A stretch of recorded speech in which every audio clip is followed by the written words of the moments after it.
How to use Google Play gift card to buy Robux. To use a Google Play gift card to buy Robux for Roblox, follow these steps. Open the Google Play Store app on your Android device. Tap your profile icon in the top right corner.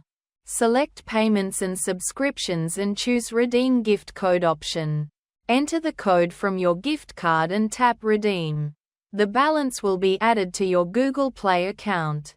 After that, open the Roblox app on your Android device. Then log in to your Roblox account. Choose the amount of Robux you want to purchase. When prompted to select a payment method, choose Google Play Balance. After the transaction is successful, the Robux will be added to your Roblox account. If you encounter any issues, ensure the card is properly redeemed, and contact Google Play or Roblox support for further assistance. Thanks for watching.